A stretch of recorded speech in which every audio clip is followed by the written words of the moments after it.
So this is something that I will exclusive. I don't ever really talk about this on the internet because I'm very, very protective of like this phase of my life. And so it's only for you.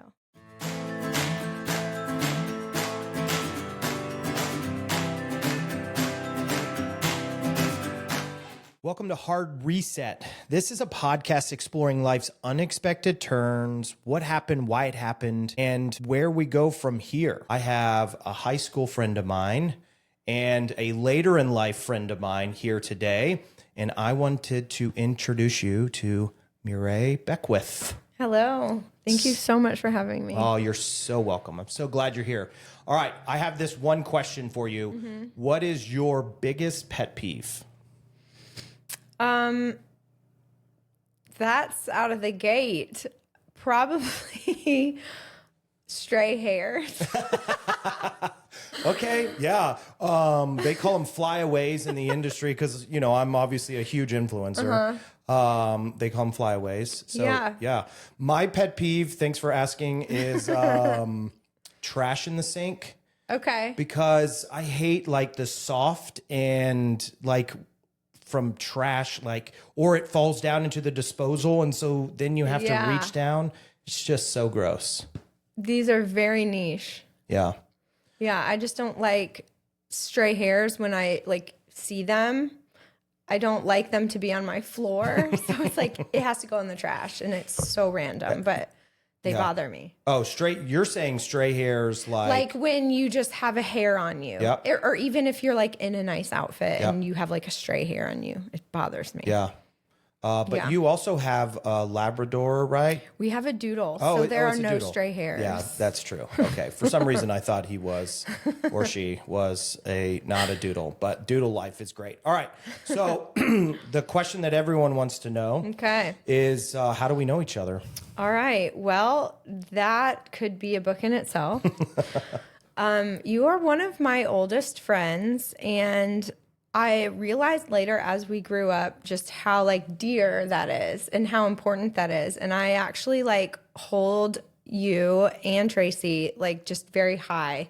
And I'm just like so honored that we connected later in life. So originally we met probably when we were 16. Yeah. I was dating your best friend from high school, and we had many, many years together. Yeah. Which is honestly like part of my story. We'll get into it, but that was our initial connection. We went to many homecoming and proms together. All of them, I feel like. Probably all of them. And then just our years at Auburn together. Yeah.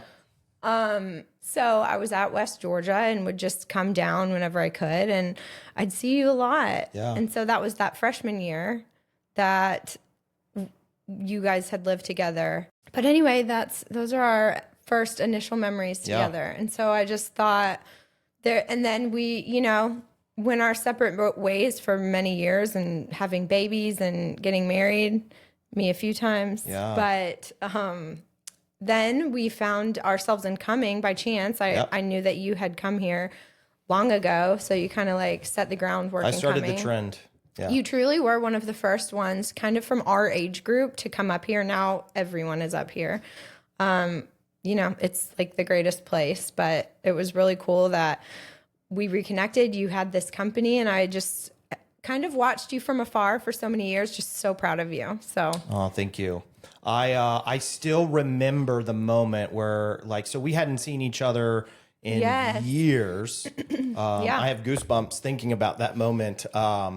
But I was super nervous, right? Because we hadn't seen each other and there was a little bit of things that has transpired through our years of knowing each other. And you were having dinner with like a whole bunch of people. Oh, yeah.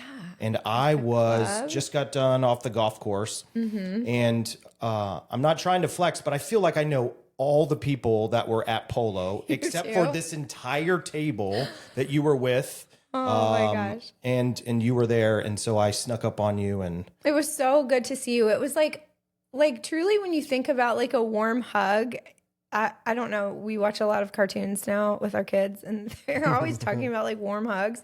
And that's what it felt like. Like it was just so good. And that's something I've learned kind of later in life, and like stay close to the people that make you feel like that. And those are the genuine connections like of life. And I feel like that's a lesson you truly learn during after years of living, you know, sure. and it's like you can't know that until you've really lived some life to know how like people make you feel. But that was just how I felt. I remember like telling Robert all about you, and I was like, Robert, and I think he had seen you or knew of you because he was like in the golf scene and doing all that. And then our neighbors, this is why maybe it's meant to be. So then our almost next door neighbors were like, we're really good friends with them. Those are our people. And it was just like, you know, our worlds had come together so many times, and it's like, okay, you know, it's our time to just be in each other's life. Embrace it. So I had this immediate connection with Robert, right, through golf, and he's just a great dude, and you could just, he's that California vibe, right? Yes, he is. He can be friends with anyone, and so can you. Yeah. And you can talk to anyone. And so you guys really hit it off. So I was kind of like, all right, like here we are. Yeah. Here we are. This is us. You know, it's funny that you bring up how we connected. So I have a therapist. His name's Ed. And he's this like 6'3", like ex-police officer. He's just such a great dude. He saved so many people's lives and marriages, like all over Atlanta that I'm aware of. But he told me this analogy once. He said friendships are like Georgia 400, right? So you and Mireille are driving down 400, and Mireille's like, I'm going to go off to Perimeter Mall, but you keep going home. Yeah. And then somebody gets on at Perimeter Mall, and you have this new relationship. So I just thought it was a beautiful analogy of like, hey, maybe in our relationship, we got off on exit 5, but then we got back on at exit 11, and now we're, you know, this part of our journey there. So that, like that. That was something that has always impacted me, and something that I've thought about with you and our friendship. So I have a couple questions that I want to ask you. But the very first thing is like growing up as a kid, given that the job that you have now, growing up as a kid, like what did you think your life was going to be like? Not this. So I actually was listening to one of your little snippets that you were talking about, like your career journey and about, you know, the whole topic of college and all of that. And something that you said is what all of us millennials had gone through, in that it was so ingrained in us to pick something and never leave it and always go with that topic. And a lot of times it was just like a school subject, and that's what you were expected to do. And I do think that comes from like our parents being baby boomers, because that's kind of their experience, and that's what they instilled in us. Go to college, get a good Pick job. Something. You cannot get a good job unless you go to college. And so I just remember always thinking like, okay, like I guess that's the route.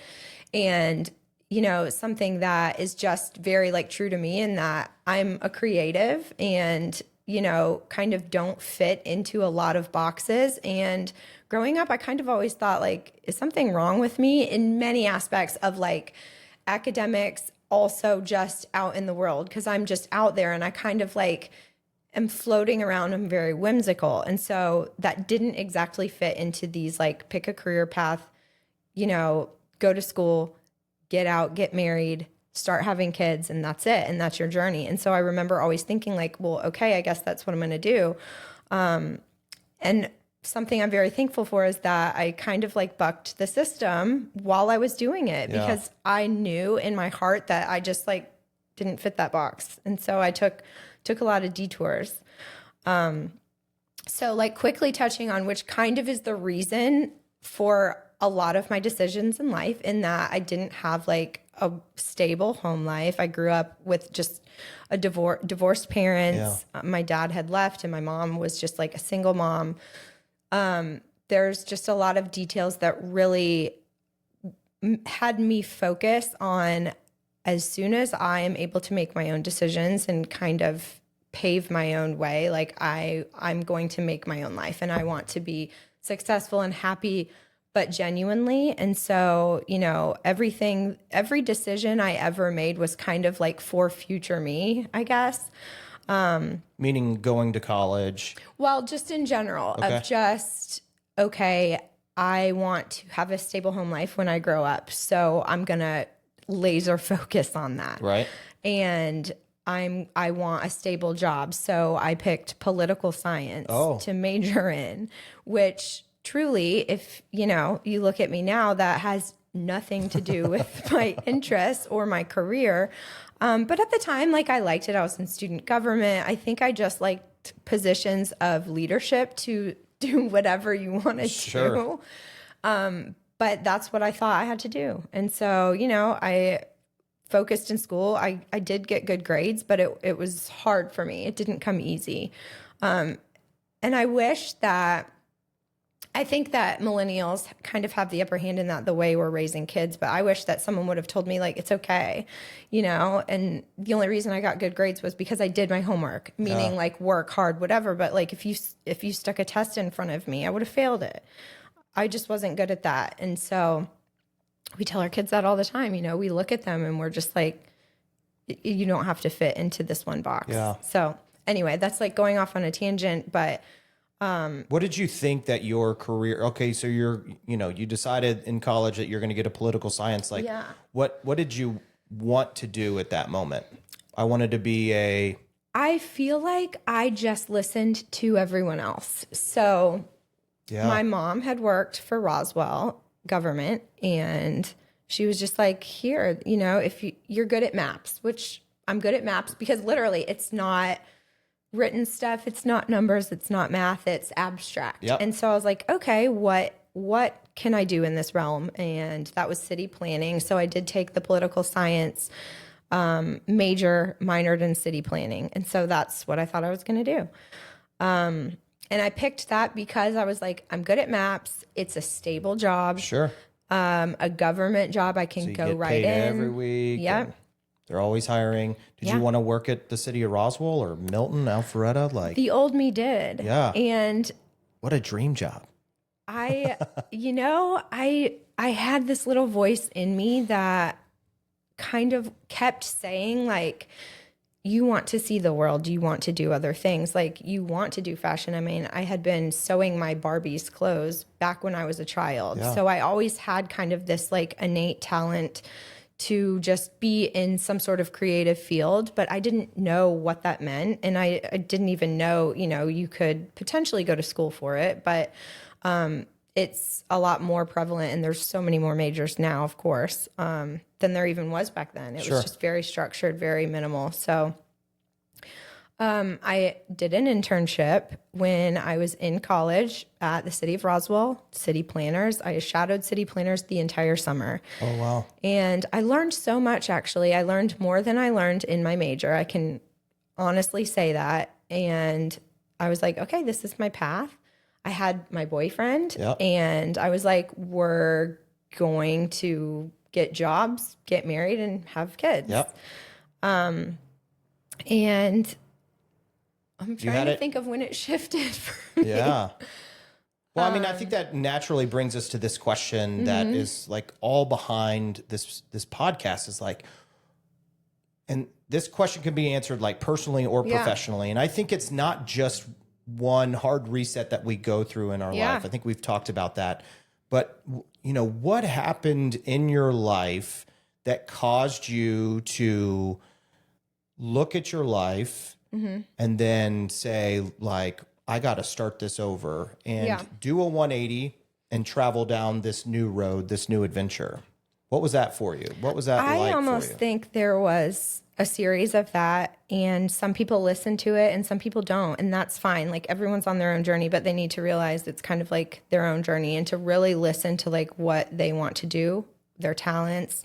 And I just remember there were so many times I kind of didn't listen to that and just kept moving forward. You know, meaning like red flags along the way, or just not entirely a red flag in that this is wrong. It was just like a red flag. This is what your life will look like if you take this road. And it's kind of like, we can take so many roads.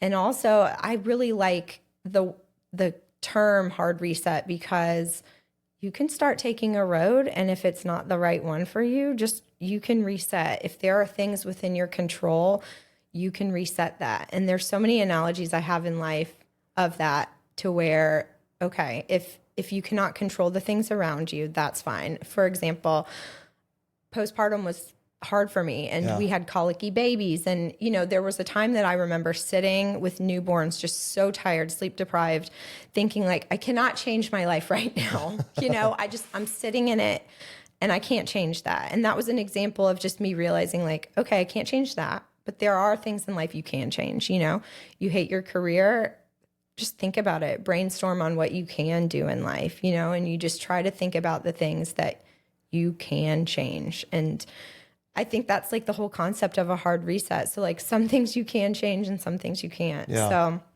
I remember thinking during that internship, okay, I'm going to go back to my senior year in college. And I'm going to then get a city planning job. And I was like, at 22 cannot go sit in a cubicle with other 40-year-olds, because I would have been, which, oh my God, that's us. Yeah. But I would have been young in that workforce, because a lot of people were so much older. And I just remember thinking, I cannot do that. Yeah. And this is my whole career path. This is what I've been in school for 4.5, 5 years doing. This is what I'm supposed to do. And like, I was like, I don't think I can do that. And so I remember I got offered a job.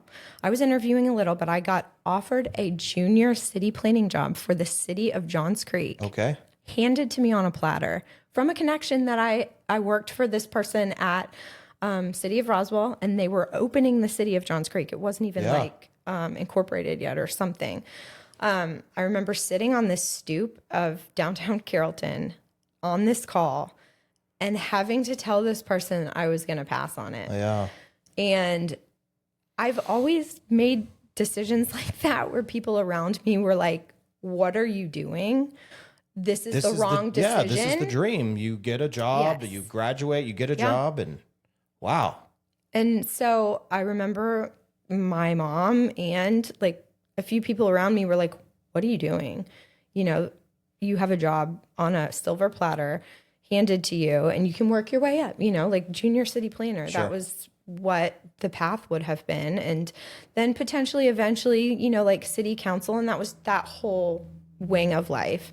And I couldn't do it. I just remember thinking, I can't go sit in a cubicle. And that was kind of like the snowball of it all. And so then from there, I decided to become a flight attendant. Delta and... It was AirTran. AirTran, okay. And the only reason was because we had a call center in Carrollton. And so a lot of girls were going there, like all our sorority girls were going there to work together as kind of like a 2-year out of college thing, which there were a lot of us that did. So I did work with my 2 best friends on AirTran for 2 years. Wow. And, you know, very not traditional. And that was just kind of the gap year of life, in that I'm not ready for like a real job. Sure. I'm going to go do this with my best friends. And so that was AirTran at the time international? No, it was only domestic, which probably was better because we were babies. Yeah. Like we were 22-year-olds running a plane, which is wild to think about. I can't believe they're not in business anymore. You know? They merged with Southwest. Okay. So we did not single-handedly ruin that airline. So I don't know if you want me to keep going. Like my journey just kind of all blends together. Like it's very chronological. For sure. Okay. So this is something that I will exclusive. I don't ever really talk about this on the internet because I'm very, very protective of like this phase of my life. And so it's only for you. Oh, I love it. We have 82 subscribers right now. It's amazing. Well, we're about to get some more. Yeah. At least 83. Everybody that wants the scoop. So, your best friend, I married him out of college, and that was something that I've, you know, just felt like was the next step. Yeah. He was a perfect human on paper, perfect human. Yeah. And that was something like we had been together since we were 15, and that was something I didn't really question. I just knew that if I wanted to be treated well and taken care of and just have a perfect life, that was going to be my path. Yeah. And I know that people can grow together and they can grow apart in life. And that's something that I would say now in my 40s firsthand, I can see the difference of that in that we were growing separately in separate directions to where Robert and I now are growing in the same direction.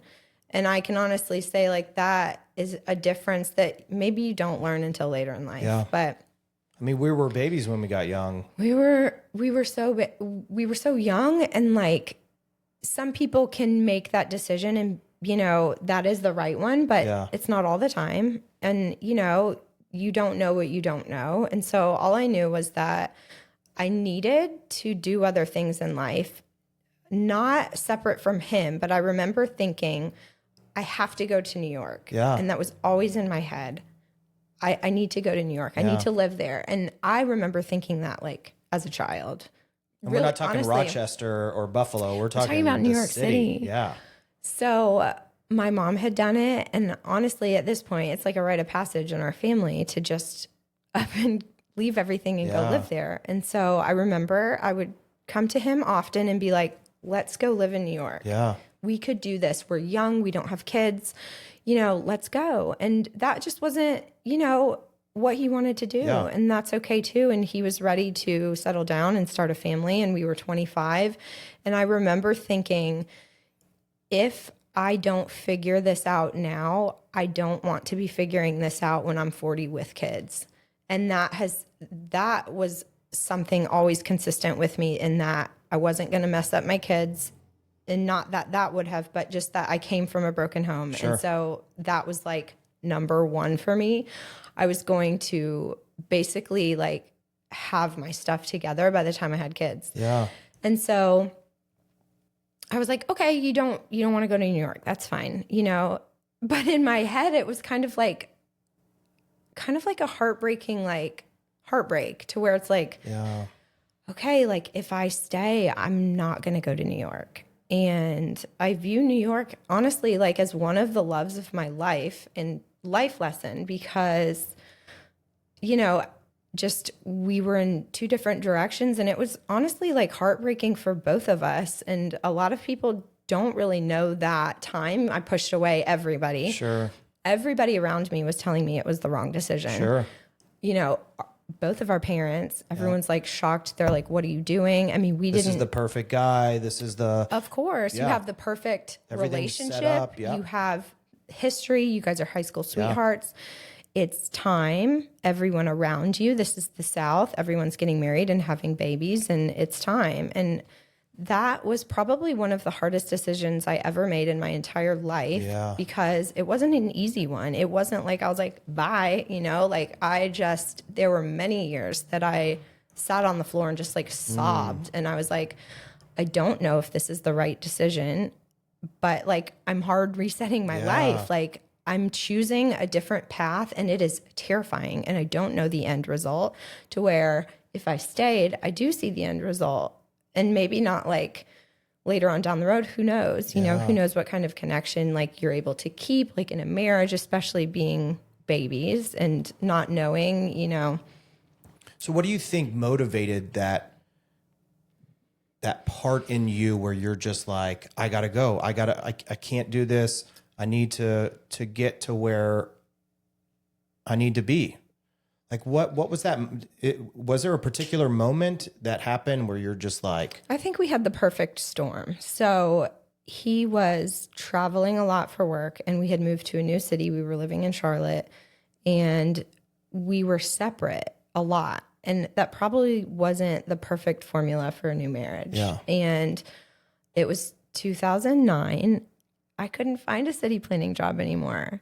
Nobody was hiring in any field. The economy was doing awful. Everything was just out the door for our generation. And so it's like, well, what do we do?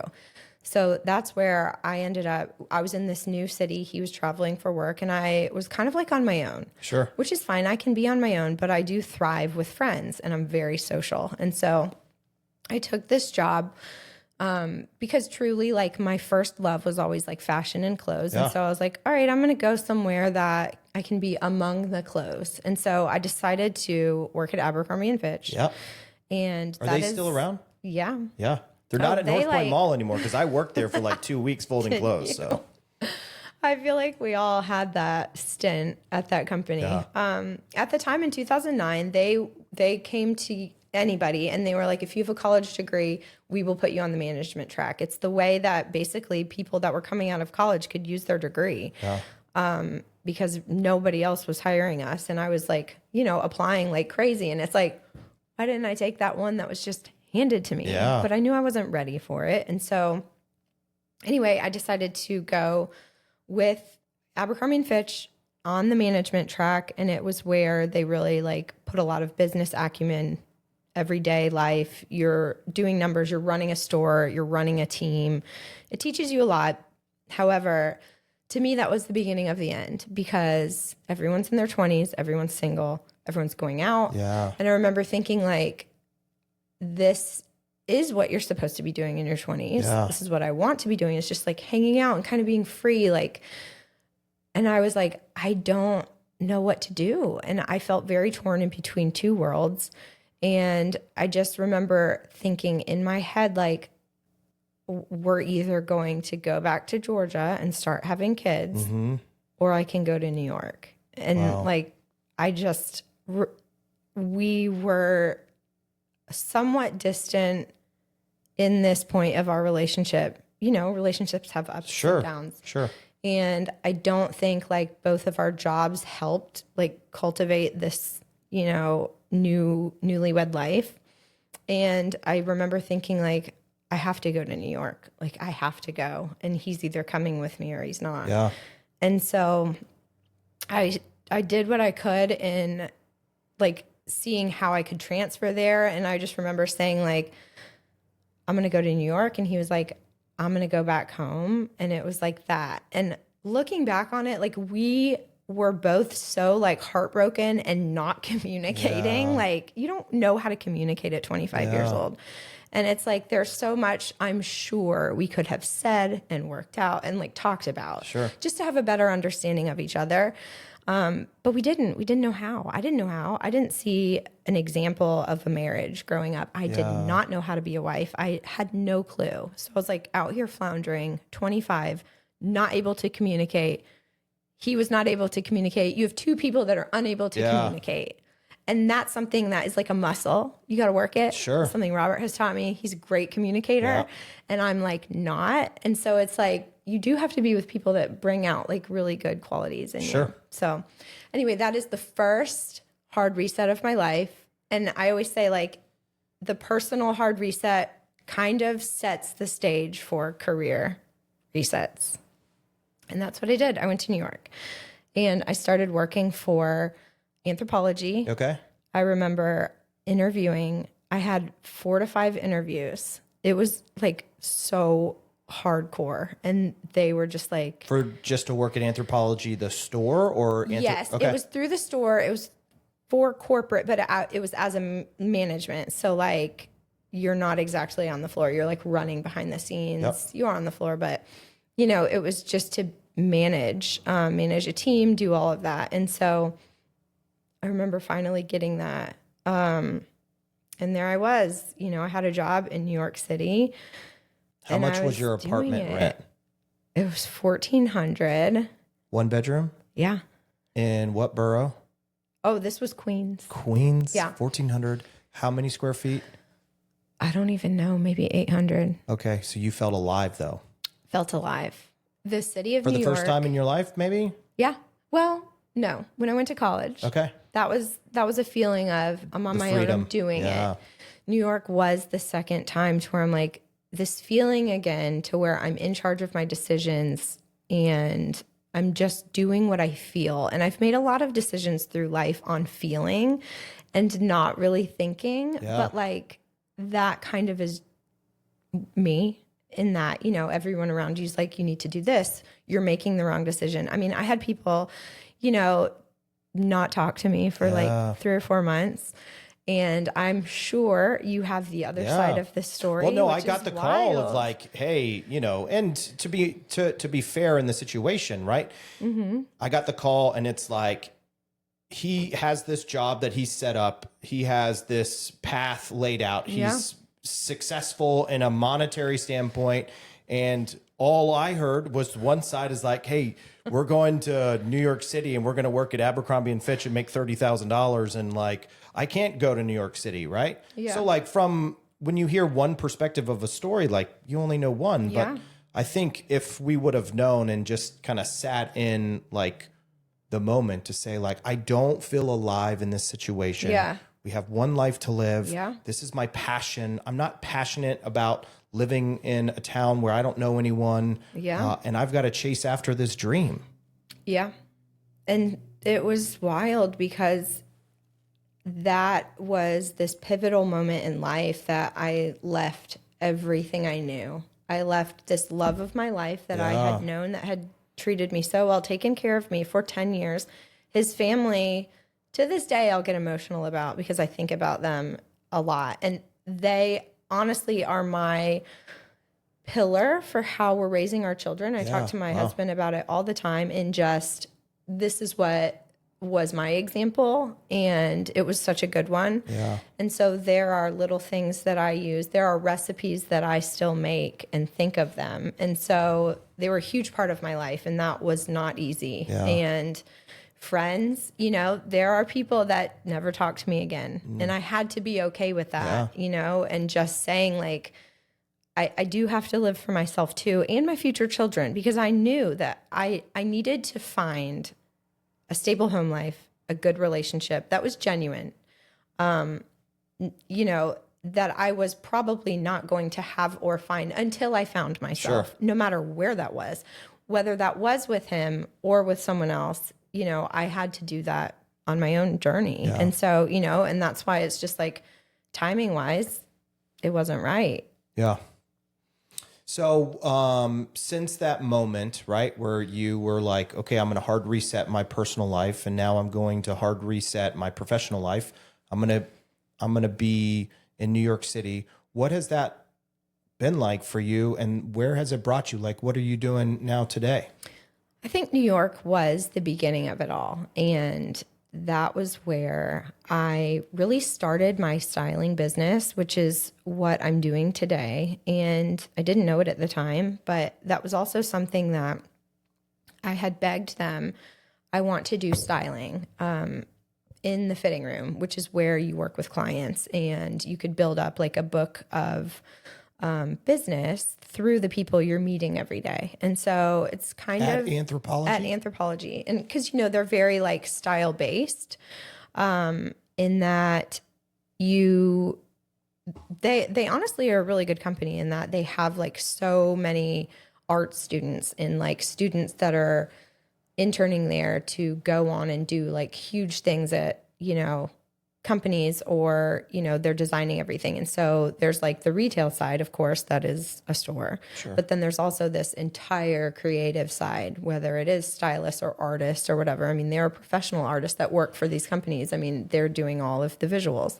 And so I would ask them a lot, and I just kind of fought for it. I was like, let me style. And so they did, and that was just something that allowed me to have the experience that I did.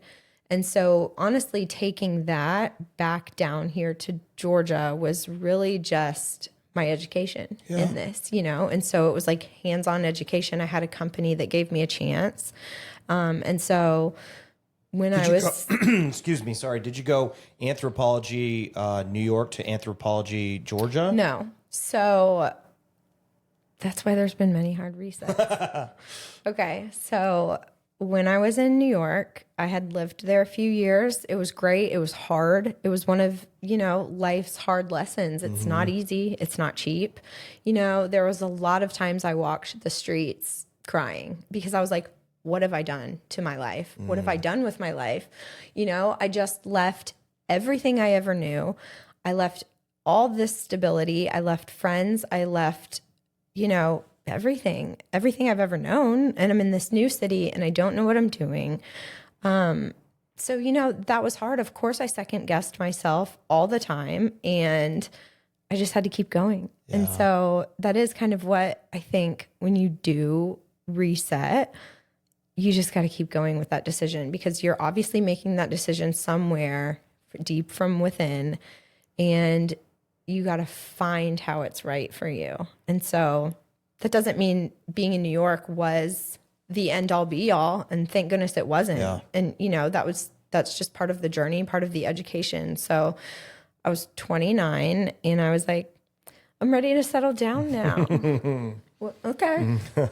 Where's, everyone? Yeah. So I decided I was going to let the job tell me where I needed to be. And so I was in New York and I was like, I'm kind of over like the retail aspect of anthro. And although I was styling, you still have to be working retail hours. Sure. So nights, weekends, when everyone's, yeah. And I was applying for jobs, and I remember just applying like crazy. And I'm like, I'm just going to go wherever the wind takes me, whoever accepts me first. Yeah. I knew I wanted to come back down south because of like friends and family. I knew I didn't want to settle down up there. I was dating this guy in New York City who was not great. Not great like how he treated you, or just not great like both, but just like full of himself, Those are my favorite types of people. Yeah. So there was something that he said that I still carry with me, and it's just so funny because it's like sometimes people will say stuff and that's either like your fire or it can like get to you. And so he was also working in like the retail business. He was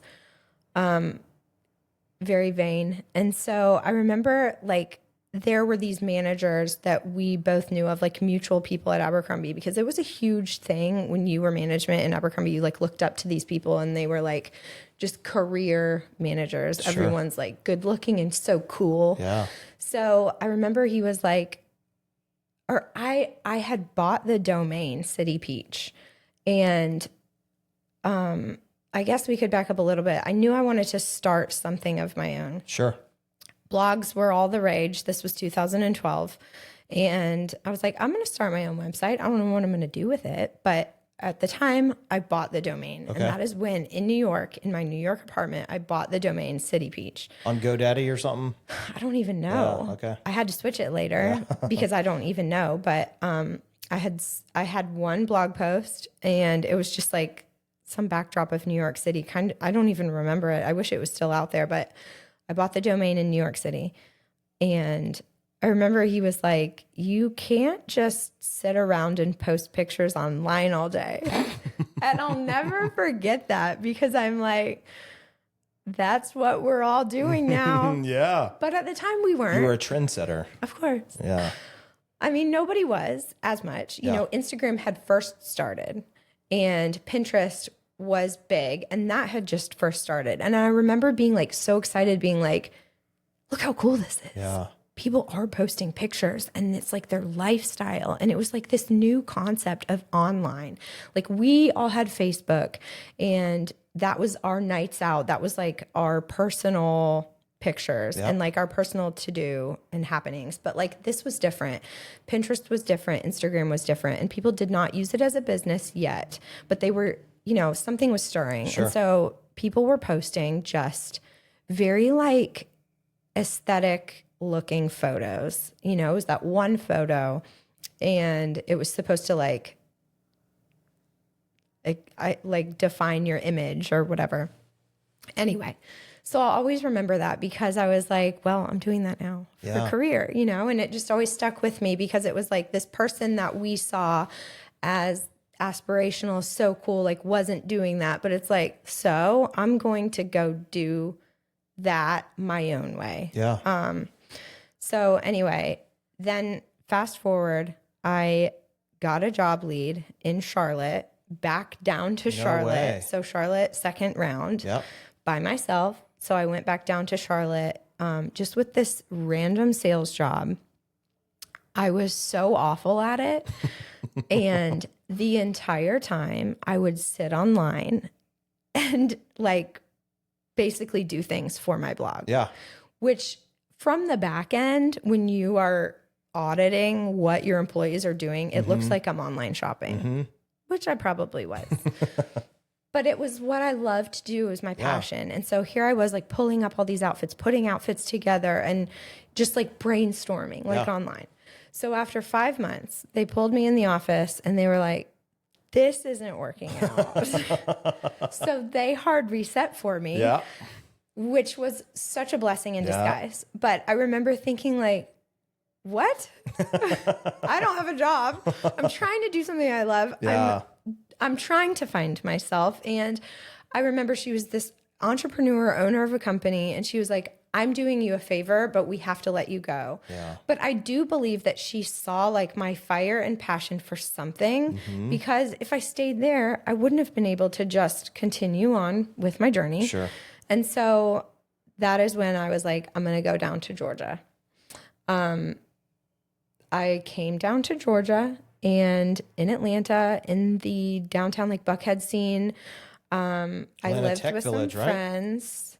No, I was not. Oh, okay. So I was living in Buckhead. I decided to go live with a best friend, my best friend Amy. She was still down here in Buckhead. Yeah, She was a little bit younger. Amy and I share a birthday. Really? Yeah, November 8th. Oh my God. Yeah, I don't know why I remember out that, to but Amy. shout out to Amy, because I haven't seen Amy in... Oh my God. Amy is Who a knows? dear friend. She's actually the one that paid my deposit on my New York apartment. No way. Yes, to get me there. And so I have very dear friends that along the way have like made Shown up life for you. happen for sure. And so she deserves a shout out. So I came back down to Georgia, lived here, and started a tech job, because at that point I'm like, I just need a job. Yep. I need the financial money. stability right now. I don't want retail hours. I don't want a job that, you know, maybe I'm like looked at a lot. I want to just blend in and get a paycheck. So I had a friend from college that was like, come to this tech company. You're a girl. They will hire you. I was like, great. I need a job. And that's what I did. And it was true. They wanted girls in this industry, in sales, and I got hired.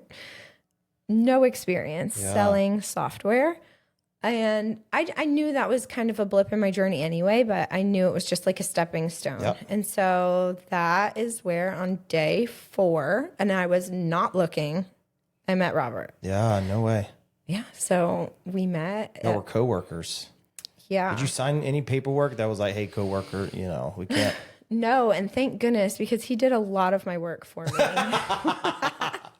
He's shaking his head right now.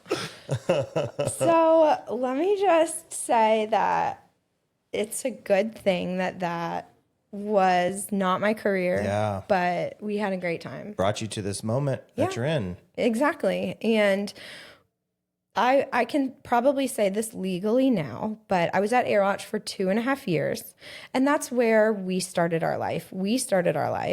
And I started my blog on company dime. This is the second time I've heard you say that. Yeah. But just goes to show that like it was something that I was passionate about, and I couldn't not do it. Yeah. I just had to figure out how it was going to work. So Robert was doing my work for me and really covering for me to where he was like, I don't even know. I did not understand what we were doing. Yeah. And he's technical. This is where he's thriving. Like he understands this. And I was just there. Yeah. But in my defense, there were a lot of people. It was very like young. We were all in our 20s, just like working in Buckhead. And so that's what we did. So you and Robert now are married. How many years? Oh my gosh. We have been married 11 years. 11 years. And we have 3 kids. Yes. Names. They are Jackson, Elston, and Gable. And the dog. And Daisy, our dog. Who is a doodle. Who doesn't love a doodle. She's great. She's the perfect dog. She is just like all of us. She's wild. I've heard stories about her from your neighbors. I'm sure you have, actually. I love it. We let her roam. All right. So in closing, just to kind of bring this full circle, right? Let's say that there's this 21-year-old girl watching this, right? Or 22-year-old girl. And she thinks that she has like this journey mapped out where like she's going to college or, and she's doing all these things. Like, what do you wish somebody would have told you 20 years ago when you were like trying to decide if I'm going to reset this and start over and go off by myself, lose all these theoretical friends that you thought you had? Yeah. Like, what would you tell that person, and what did you learn about yourself? So it's kind of like a two-part question. Yeah. Like, what would you tell her, him, and then what did you learn in that hard reset? I would tell them to listen to what you're good at and follow that in some capacity, because when you love something and you're passionate about something, the valleys don't matter. You'll still want to do it. And that's something I've learned along the way of entrepreneurship, in that I cannot do anything else because I don't want to do anything else. And even in the valleys, I love it so much. I love what I do, to where when it's bad and it's slow, I'm still hustling and I still want to. And I didn't ever feel that way about other things. I love that. So you just have to find the way that you're able to do your passion. And I honestly wish a lot of people told us that in our generation, and to like just find what you're good at. And I would think like you're an example of that, in that you are so good with people and, just being in the moment and like passionate about people and relationships. And that right there will get you so far in any business, especially one that you start. And so, there are careers and jobs and passion in things that are not within like the life's structure. And so it's possible. You just kind of have to root around and find it. And find yourself. What do you wish someone would have just whispered to you in that moment? Especially that personal hard reset of like, that it'll be okay. It'll work out. And the same thing I said, like everything is a phase. Like the hard times are a phase. Everything is a phase. Yeah. Motherhood, parenthood is a phase. And so you won't be stuck in something uncomfortable or unhappy for too long, especially if you're willing to go out and change it. And so I worried so much back then. I was so worried, which is why I held on to things that maybe weren't for me 100%, because I was so worried about it working out. But I honestly wish somebody would have said, it will work out. Just follow your heart, which is so like cliche, but it's like follow your passion, follow the voice that, is what is driving you. And that's something like we will tell our kids the same thing. Obviously, being a parent, if you're that voice as a parent, it's going to look a little bit different, because you're like, I just want you to be financially taken care of. But a huge part of that is happy. And that's something that Robert and I have learned in our entrepreneurial journey, in that you have to be happy doing what you want,